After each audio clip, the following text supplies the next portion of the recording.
This presentation was billed as like a separate Krishna Sharanam, like middle years, and then a separate high school, but it's really an embedded presentation, mainly because so many of the aspects that make our program really strong, they happen in the whole program. So that will be there for the high school students as well as the middle school students.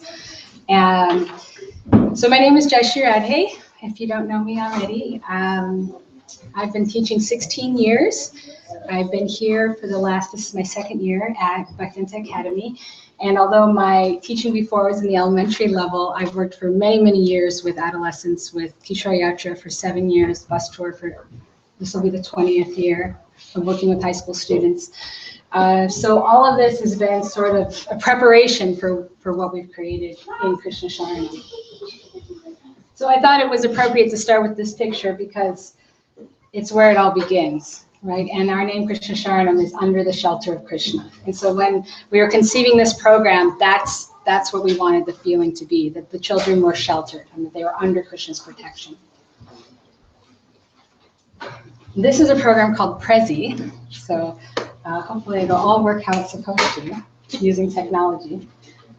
So Vishnu Mahaprabhu, just let me get the, does it have to?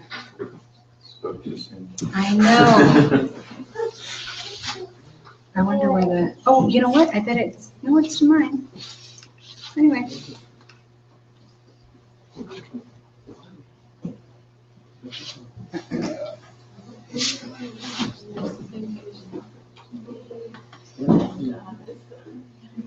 I spoke too soon. We're at the very end, somehow, which is probably what happened. Okay. I pressed the wrong button. Okay, so this evening, this is kind of the agenda of what we're going over. Mission statement, middle years program overview, spiritual curriculum, exploratory wheel, high school courses, and paths to college. That's kind of what we're looking at tonight.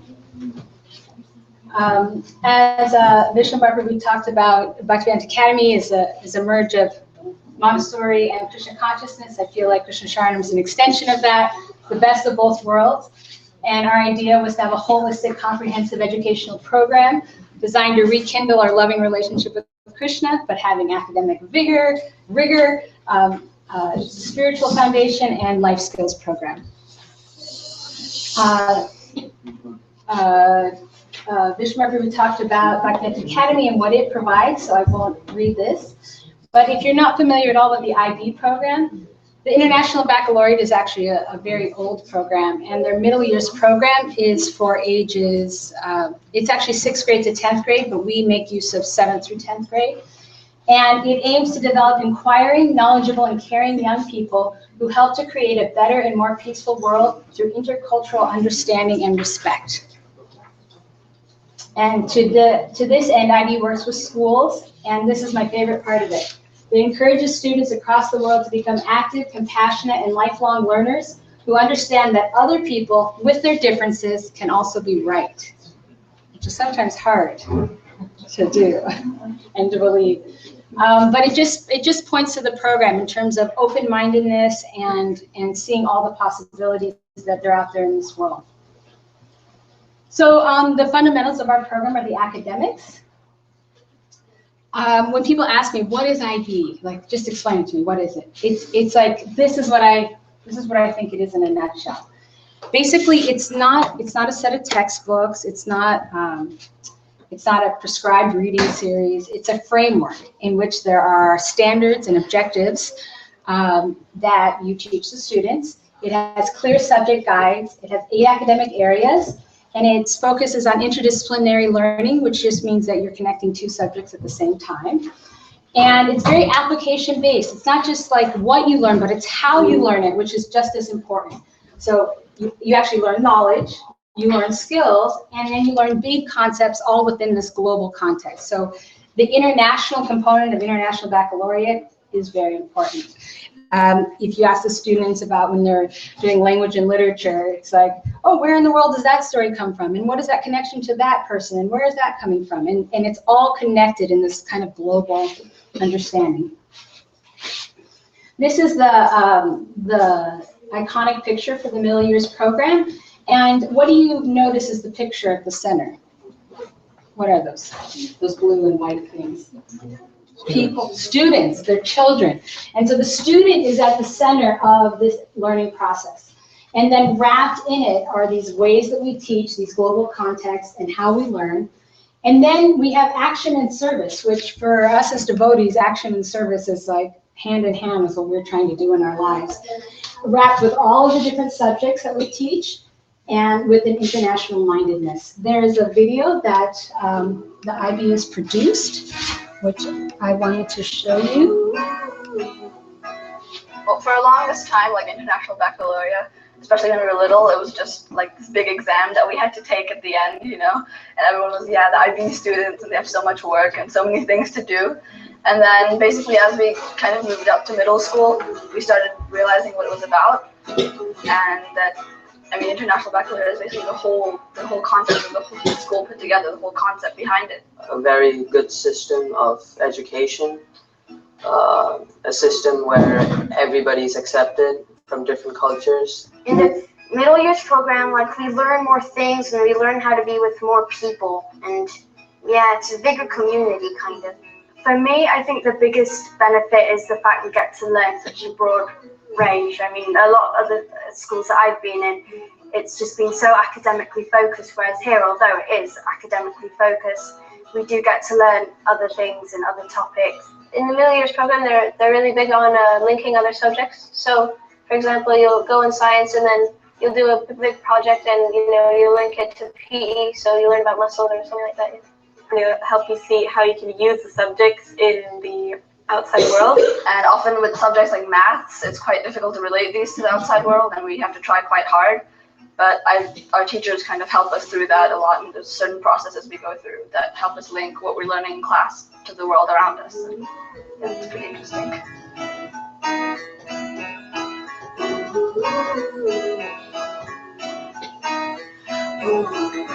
There's a thing called the IB Learner Profile, which is basically characteristics students should have and should acquire, such as being knowledgeable, well-balanced, caring, open-minded, characteristics like that. And we develop on them and not only do academics.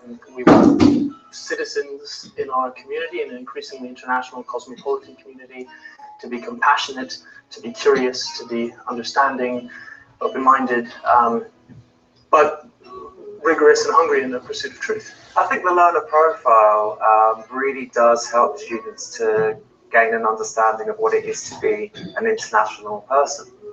So it wants to make you kind of an analytical mind. It wants to make you criticize what you learn. It wants to make you open-minded. I hope that I embody the learner profile. I work really hard as a student and I strive to meet all of my goals. The most challenging thing about the Middle Years program is probably reflection. And reflection is kind of this aspect of learning where whenever we complete an assignment or do something creative and then we have to evaluate it, you have to think about what you learned about it and how you felt about doing it and sort of all these things about the making process. Almost every assignment we do or every big project we have to reflect and evaluate. But as I've done that throughout the years I've been in the school, it's kind of grown on me and I do that automatically. And once I reflect on what I've done, I can improve from that. The skills I think that we'll need for the personal project are time management.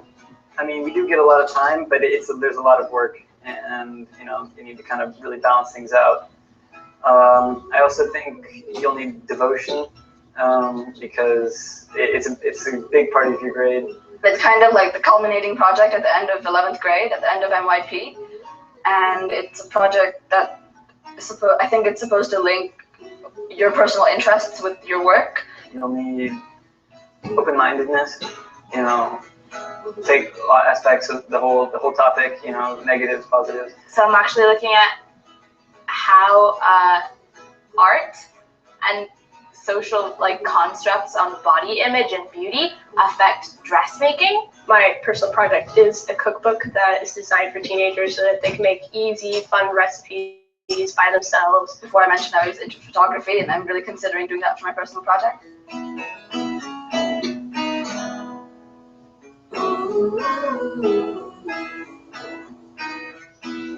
Community service is usually fun. It's supposed to be fun, and also it's a good way for us to interact and assimilate in our communities. You have to do something that is giving back to the community, but not doing anything for yourself. It helps us become more generous people and more involved in society. You might serve soup at a homeless shelter one weekend. At the moment, I'm helping my friend out with a play that she's writing for the PYP, so we do that every Tuesday. It also has improved my social skills, so I'll be better socially. And also, the drama club, they also teach us how to do well in interviews too, like this one. The best thing about the IB is the level of kind of comradeship between the teachers and the students. So you feel like you want to perform well for them. I think the MYP is a real great preparation for the diploma program. It focuses on independence, taking things in your own hands. I think being an IB student really changed my views of the world, because now when I study something, I know that it's going to be helpful in my life. It's not just going to be there for nothing, just to know. I really like the fact that it opens a lot of different doors and gives you a lot of chances to learn things that you wouldn't normally learn. And it also gives you the chance to think about things in a way you wouldn't normally, have your own opinions. Now, the world is getting smaller and smaller and smaller. We expect our students to travel everywhere in the world, when they actually start working professionally. And I think that the IB is preparing them for the future they're going to have.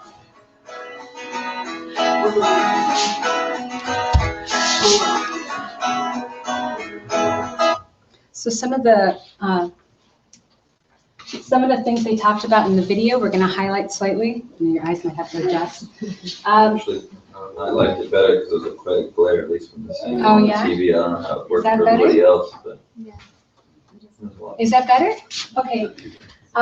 So one of the things they talked about was the IB learner profile, and these are the characteristics that we're developing in your children. That they're communicators, they're caring, they're open-minded, they're risk takers. I know some of the challenges for my students, the hardest ones have been risk-taking.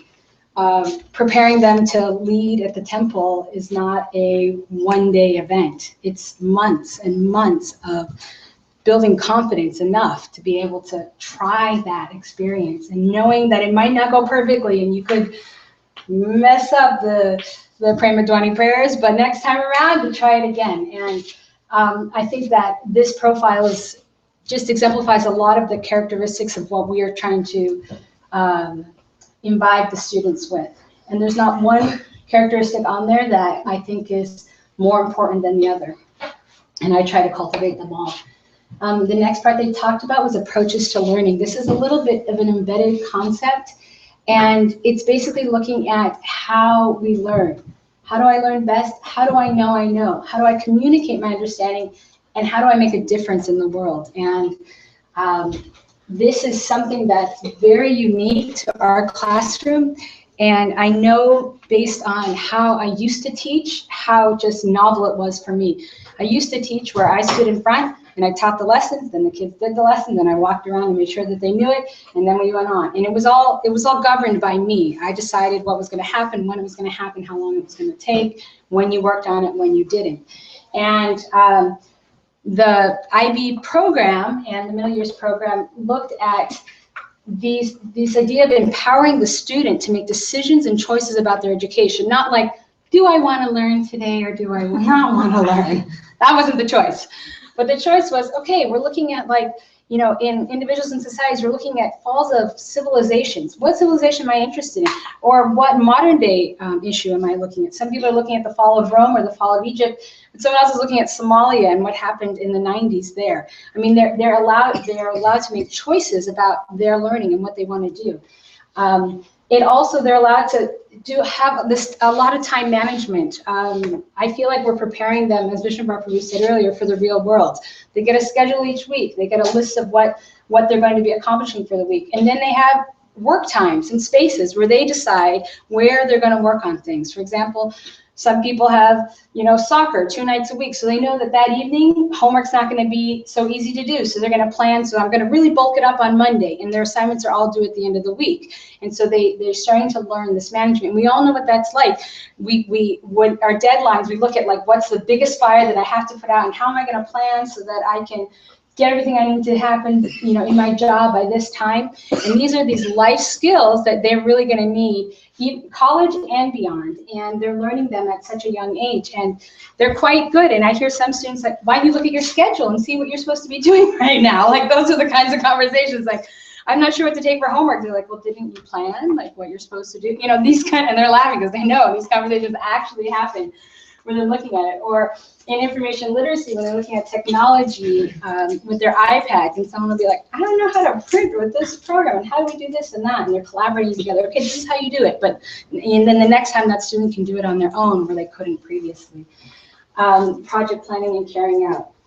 I included in this also these set of skills. I feel like this is why I'm teaching. This is what I'm trying to imbibe in this program, providing them leadership opportunities, reaching their own personal potential. I don't believe that every student is the same, but they have a potential in which they can reach if they're given the support and strength and opportunity to try. Exploring their identity, strengthening their core values. I'm a devotee of Krishna. Why am I a devotee of Krishna? What does it mean to be a devotee of Krishna? When do I not feel like I'm so much a devotee of Krishna? And how do I deal with that when I don't feel like I am? And they're going into adolescence, and there's so many issues that are at play with their minds and their beliefs and their identity. And this is a place where we're really trying to convey to them that this exploration is natural and it's necessary, and it actually builds faith. Making their mark in the world. What are they going to do for Srila Prabhupada? What is going to be their unique contribution? Becoming a spiritual warrior. And then exposure to many kinds of activities. We don't think that everyone's like crafty, and everyone is technologically savvy, and everyone is a great reader. Everyone is different, and so they have to try lots of different things. They have to hammer nails, and they have to paint gourds, and they have to do all sorts of things to decide what they're good at and what they like, and what kind of a young adult they're going to become.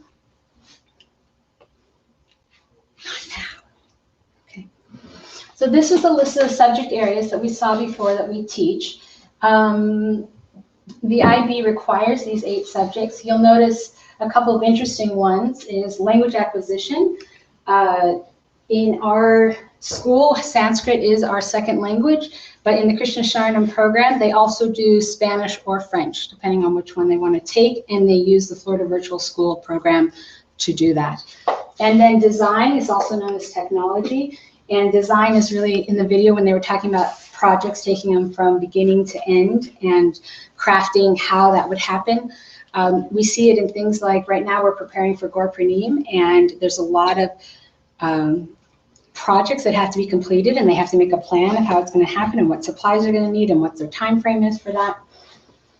In 8th grade, all students complete a community service project. So this year, my intention is that the community service project helps our smaller community, our devotee community, and this year we're going to be going to the Krishna House in Gainesville and spending a couple nights there to help with that, with their program, and see what that's like, because many young people actually go to UF and they stay at Krishna House, and it's a wonderful experience. But if you never know what that's like, you won't know if that's a good option for you as you get older. And in year 5, which is grade 10, all students complete a personal project, which you kind of saw in the video what that looks like. It's their own interests, and they plan out what they want to do. I felt like the cookbook girl could have done more. I felt that was kind of an easy personal project. I would have stretched her a little more on that, but like sold the cookbook, went to anyway. But and then the only thing just I want to mention about technology is that all students here are assigned an iPad that they use for the year. They can take it home and use it as needed to do their classwork. We do a lot of things through Google or Google Docs, so they can take their work here, there, and get it anywhere as well. Just some things about assessment. We're Common Core compliant. We take yearly exams to assess if the students are making growth. The grading scales are 1 to 7 scale, which is a little unusual. Kids will be like, wait, what is that? Is that like a 5? Is that like a 6? It kind of takes a little getting used to, but it's something that we develop. And the idea is that there's specific criteria and they're measured on that criteria. It's not just like, I think that was good, no, I don't think that was very good. There's actually every subject area has criteria, and within those criteria, they have objectives that they're measured on.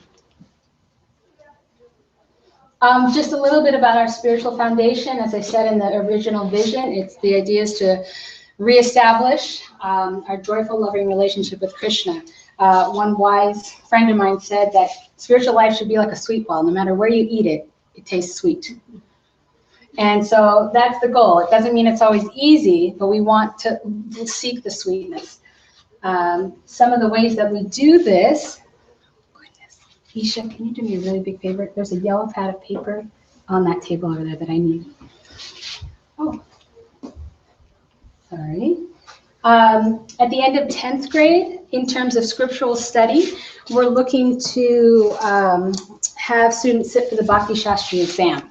And so that would be, especially in 9th grade, this is more for high school, but 9th and 10th grade, they would do more serious study of the primary books that are in Bhakti Shastri.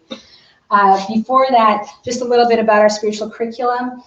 We have kirtan every day. Students practice various skills like leading, playing instruments. We do arati. It's a great learning environment because it's not so scary when it's just among each other, or there's always another person playing mridanga with you if you don't know that beat. And actually we encourage this collaborative environment where if someone's not as strong, someone's there to help them. If someone doesn't know how to do the arati, there's a little mouse going, okay, now you do this, next time you do this. And they're helping each other out. There's a strong emphasis on prayer actually, and composing our own personal prayers each day to Panchatattva.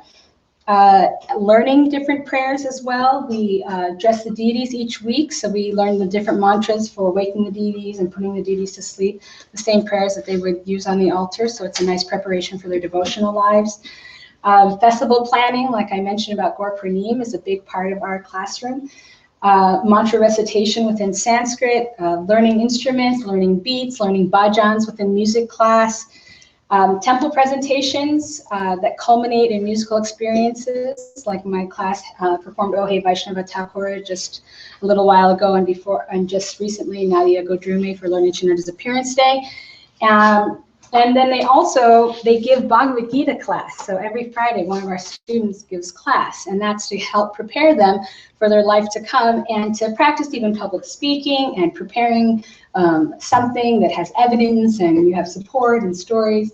And eventually, we want to get them to the point where they could actually give class in the temple room. So we'll see our 10th graders. I told them I wouldn't make them do anything I wasn't willing to do, so I have to be able to give class first before that happens.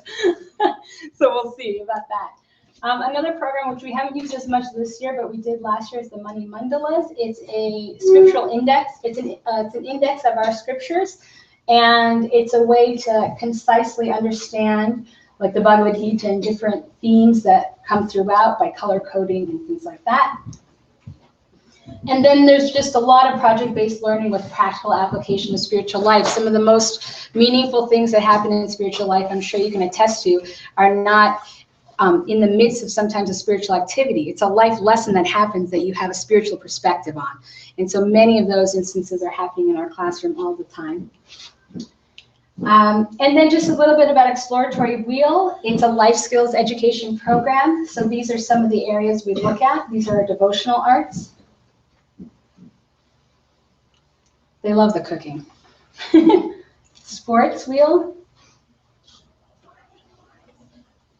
Communications. We just had a Shakespeare festival where the students performed their monologues to a Shakespearean monologue and then performed a bhajan at the end. So it was a nice mix of the two traditions. So, and the year before that, we did some public speaking with stories from the Bhagavatam. So we do a mix of those kinds of things. Fine arts, these are some of the areas they look at. Last year we did world dance. We may not do that for a couple years. Music, and some of these are things that will come in the future. For example, we haven't done much with Western music, but in the next couple of years we'll look at Western scales, Western music, and keyboard and things like that. Technology and traditional arts. We have a devotee that helps us out with traditional arts, and it's amazing what you can learn from what people did and what you never knew that you could still do and enjoy. Okay, and so then, so that's kind of about the whole school, and then just specifically about high school, I want to talk about the courses a little bit, and then I can talk about any questions you might have, because there's a lot of variety of what we could talk about, and I want to make sure that I have it to your interest level. So if you're, I don't know if you're familiar at all, but Florida high school graduation requires 24 credit hours to graduate from a public school in Florida. So you can see that on the left. There's 4 English credits, 4 math, 4 science, 4 social studies, etc. If your student is currently enrolled at Bhaktivedanta Academy and they're entering into 9th grade, they've already taken 2 high school level classes. So they've taken Algebra 1, that's what they're currently taking in their math course, which they'll sit for a test at the end and get the high school credit. And then they're taking a high school level foreign language course. So if you have a 7th grader, when they get to 9th grade, they will actually have 3 courses under their belt, because they'll have had 2 foreign languages and the math. So that's where my 9th grade, who are here now, will start. So you'll see some numbers that are different. So in science, these are what we're looking at for 9th grade, Earth and Space Science, and 10th grade Biology.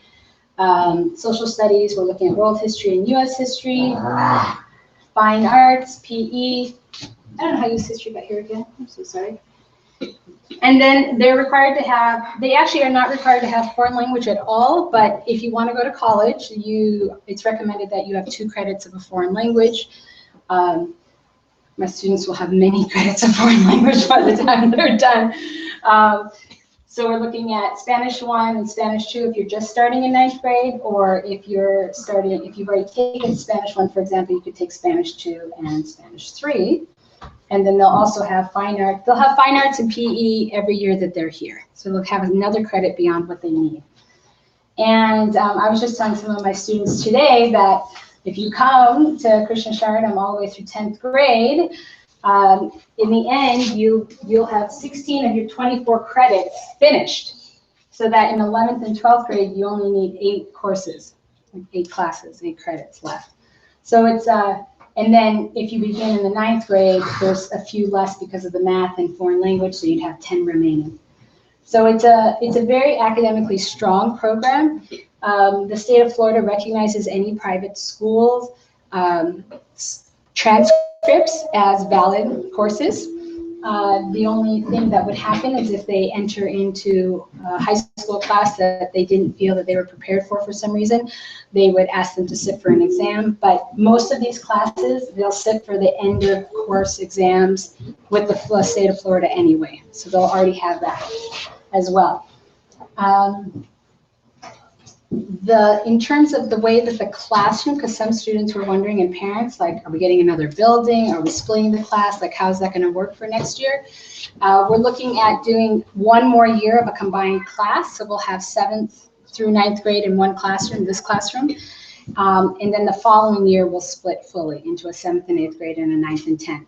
We're looking to hire another full-time teacher that will be in this room, that will have different areas of specialties that I choose not to teach. So, for example, if they were a language arts, social studies, if that was what their background was, then we would team teach in the sense that when one group was with them, I would be working with a different group, and another group might have a work period, and we would work so that I would still work with every class, and the other teacher would work with every class.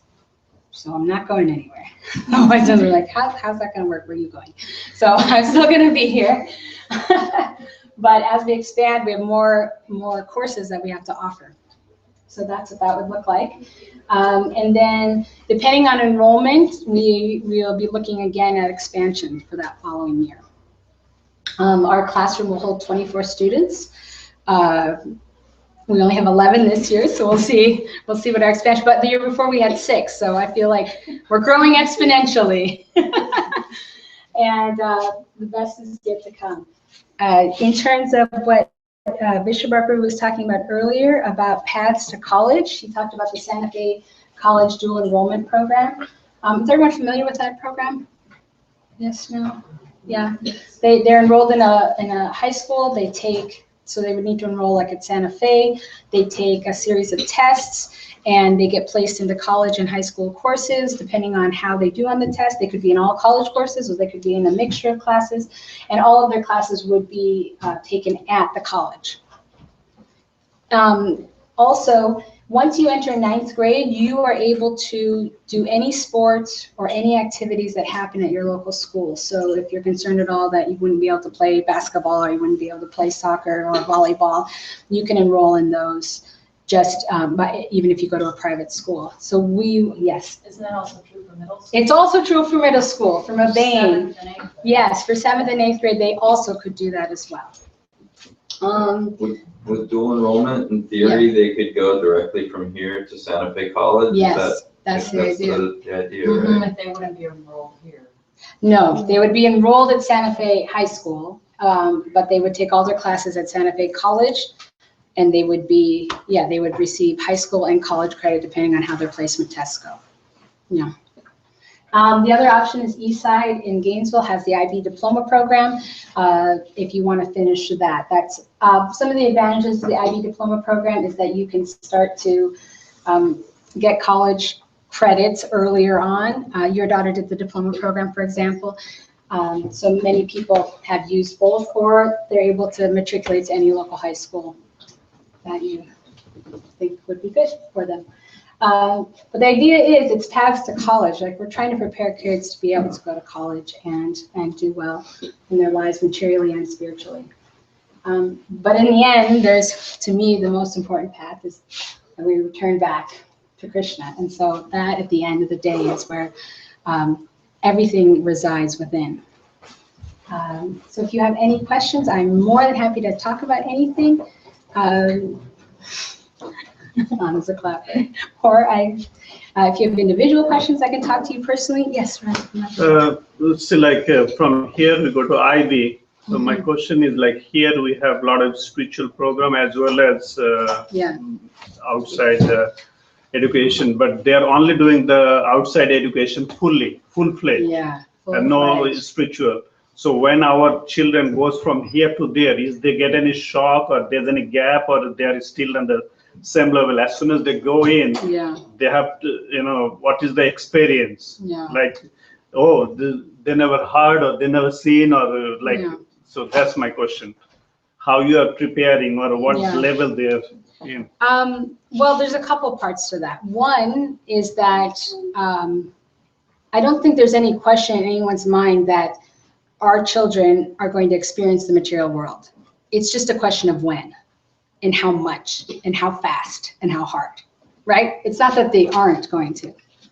And so part of the reason that we decided even to go to 10th grade and not stop at 9th grade is we felt like at 9th grade at 14, it wasn't a good time to enter a fast current of the material world. It's a hard time when you don't even know who you are. So how do you know how to interact with anyone else in the world? But we feel like with a couple years of experience, plus all of the confidence that they get in this classroom, the independent work ethic, the experiences, working with others, I feel like it gives them a confidence that they can approach any situation. And when they go out into the material world, whether it's at 11th grade or if it's, you homeschool the last year, whatever you do, whatever that point is, I think that they're going to be in better shape if it's postponed later than 9th grade. That's the first thing. And the second thing is that I feel like our classroom, we talk a lot about those kinds of things. Like we talk about things like, okay, you listen to non-devotional music and you listen to devotional music. And right now it's like this. like the non-devotional. The devotional's right here. Like how do we switch that? How do we make it so that, do we just cease non-devotional music? I mean, this is just an example. Do we have to add more of the devotional and it takes care of itself? That's what our scripture says. Like, you know, you put this in. The other point is, like in 9th grade, for example, we're going to start to do like comparative religions classes and things that prepare them for outside experiences beyond the devotional realm. Another thing is that some of their teachers already do this. Like they have their science teacher, Hari Prabhu. All the time he talks about the scientists out there and what they believe and what are you going to encounter and what would you say to this and how would you talk about this topic and what are you going to say about evolution and how does this work and just today it was about, you know, the mind and the brain and are they the same and what would the scientists say and what do we believe and how do we interact with that. So I feel like a lot of their teachers, myself and others, are already thinking about these things. That's just my 2 cents on it. Anyone else? Questions? Yes. So I'm looking at socially as the children get older into their teenage years and they become more aware of social customs or unaware. Yeah. And, you know, what we're teaching them. What is kind of like in the classroom, do you guys talk about? Because there's, you know, boys and girls here. Yeah. So there's some discussion about appropriate connections or just, you know, just as they're growing, is that something you guys discuss within the classroom or you kind of leave that to us as parents, just culturally speaking, as they go into that age? That's something I'd be interested in. We don't talk about it so much now because I'm not sure that it's appropriate right now to be talking about it. But definitely when we get into 9th and 10th grade, those are big issues. There are issues around just their own bodies changing and developing that have to be looked at beyond how that interaction happens with boys or girls as well. It's something to be explored because, like, I might have my own opinion, but I'm not the mother of your child. You know, I'm not their mother. So you might have very strong opinions on what your children, what you want them to know and what you don't want them to know. So I really feel like it's going to be a combination of parents and me trying to figure out and craft the best way to do that, because everyone's going to feel differently about it. And everyone, you know, for as many reasons as you put your children here, there could be different ways that you want to raise your child. You know, everyone's got their family of what they think is best. And I really think it's going to have to be a partnership to look at that. Because they're going to change. They're already changing and growing. And I think that's one thing that, like, I'm committed to, is to evolve and grow this school in the best way that it will be for everyone, including the children. So, yeah. Oh, yes. Would you be open to or looking into it all, like some kinds of experiences that they might get in a bigger school, like extracurricular wise? Obviously, we may not have enough to, you know, field a sports team or something. Yeah. But like looking at some of those things that maybe they could do that doesn't involve a huge school with lots of resources, like say debate team or a scholastic bowl.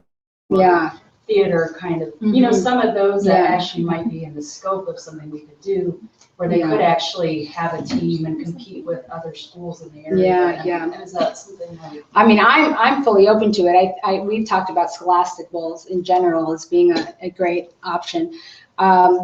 With theater, I had my heart set on actually doing a musical this spring with my students, but I looked at my IB load of trying to become an IB school, and I thought, I really want to do this to myself, so I thought, okay, let's put it off a year. I think for me that would require having some contacts with other schools that I would need to look into, like how do you begin that process.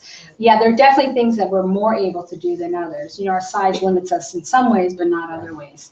It also helps to look at, you know, students have different abilities, and so their scholastic abilities would be great if they could do these bowls and, you know, and be able to do it. Yeah, I'm open to it, and I know that's a concern. Everyone, especially in high school, everyone's thinking like, I want to have my child be in a protected environment, but at the same time, I want my child to be able to live in the world that they're going to enter. And how are we gonna negotiate all of that? And chess team or something. Yeah, right, yeah, chess team, something. And I think that. But if we as parents were willing to like. For sure. Help, you know. For sure, partner with you on that. Yeah, and I think that's what it's about. It's like, people who've worked with me, I think they would say I'm really open and flexible. Like if you have something that you are really excited about, like Manjari Mataji, she was really excited about the musical. She started researching, okay, if we did it at the Hippodrome, how much would it cost? What would we do? And I was like, okay, this is so great. Let's do it for next year. But so like, we're ready. She wants to do, you know, sets that roll on, and you know, she's ready to go, you know. And I know we've talked about Scholastic Bowl and like making that happen. And so I'm very open to any of these things, because I do think that, yeah, we want them to be prepared. And I know for myself, growing up as a devotee, when I entered public school, I feel like I was a little young. It was like 5th grade, even 4th grade.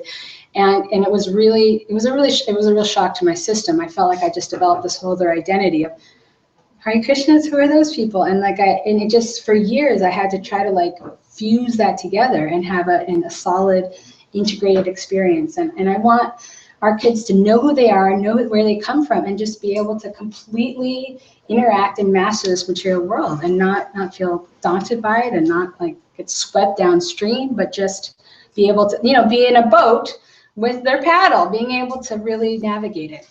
So that's my intention, and anything that you think would be helpful in that, I'm open to talk about. Because this is an adventure. You know, there's no other schools right now in North America that are attempting this. And it's where my heart is. It's, you know, I've kind of put everything into it that I have. And so, you know, I'm open to it. Thank you for your effort. Well, that, neither here nor there. I am committed to it, and I just want you to know that it's not something that I do lightly.